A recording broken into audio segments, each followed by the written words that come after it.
ಇಲ್ಲಿ ಒಳ್ಳೇದು ಕೆಟ್ಟದು ಅಂತ ಕೂತ್ಕೊಂಡು ಡಿಸೈಡ್ ಮಾಡಕ್ ನನಗೆ ಟೈಮ್ ಇಲ್ಲ. ಮಸ್ತಾನೆ ಯಾರು ಗೊತ್ತೇನೋ, ಬೆಂಗಳೂರಿಗೆ ದೊಡ್ಡ ದಾದ, ಅಂಡರ್ ವರ್ಲ್ಡ್ ಡಾನು. ಇಮ್ಮಿಡಿಯೇಟ್ ಆಗಿ ಊರ್ ಹೊರಟ್ಬಿಡೋ.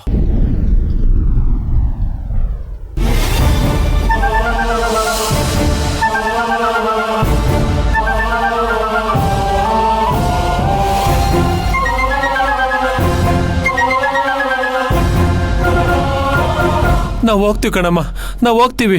ನೀನ್ ಸಮಾಧಾನ ಮಾಡ್ಕೊಳಮ್ಮ, ನೀ ಸಮಾಧಾನ ಮಾಡ್ಕೋಕಂದ. ಯಜಮಾನ್ರೆ, ಮೊದಲು ಅವಳ ಅನುಮಾನ ಏನಿದೆ ಅದನ್ನು ಬಗೆಹರಿಸ್ಕೊಂಡ್ಬಿಡ್ಲಿ. ನಾವೆಲ್ಲ ಹೊರಗಡೆ ಇರ್ತೀವಿ ಯಜಮಾನ್ರೆ. ನೀವು ಅವಳಿಗೆ ಸ್ವಲ್ಪ ಬುದ್ಧಿ ಹೇಳಿ. ಏಯ್, ಇಂದು ನಿಮ್ ಆಕ್ಟಿಂಗ್ ಮುಗ್ದಿಲ್ವಾ? ಹೋಗೆ ಇಲ್ಲಿಂದ.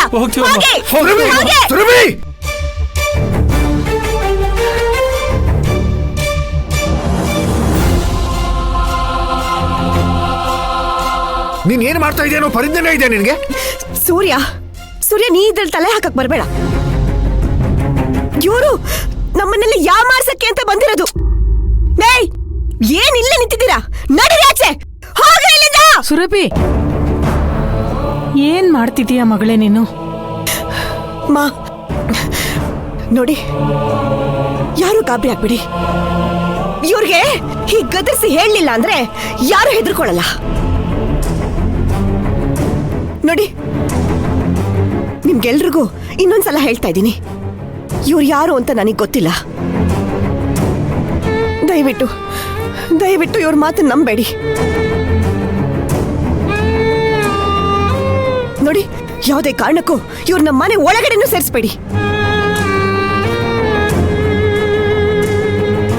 ಇವರಿಂದ ನನಗ್ ಮಾತ್ರ ಅಲ್ಲ, ನಿಮ್ಗೆಲ್ರಿಗೂ ತೊಂದರೆ ಆಗ್ಬೋದು, ಹೇಳ್ತಾ ಇದ್ದೀನಿ.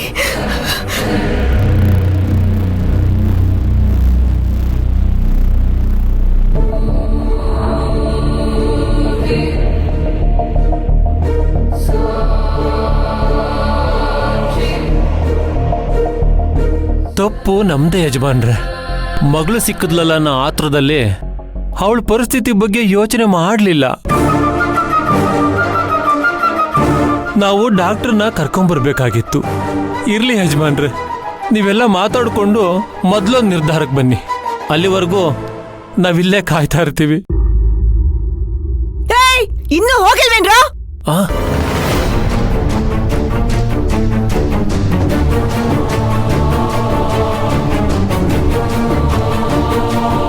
ಇದೇನ್ ಮಾವ ಇದು? ಇವಳು ಇಷ್ಟೊಂದು ವೈಲೆಂಟ್ ಆಗ್ಬಿಟ್ಟಿದ್ದಾಳೆ. ಅಳಿ ಅಂದ್ರೆ ಈಗ ಇದ್ರ ಬಗ್ಗೆ ಇನ್ನೇನು ಮಾತಾಡೋದು ಬೇಡ. ಎಲ್ಲ ಸ್ವಲ್ಪ ತಣ್ಣಗಾಗ್ಲಿ, ಆಮೇಲೆ ವಿಚಾರಿಸೋಣ. ನಾಗು, ನೀನು ಏನು ಕೇಳಕ್ ಹೋಗ್ಬೇಡ್ವೆ, ಬಾ.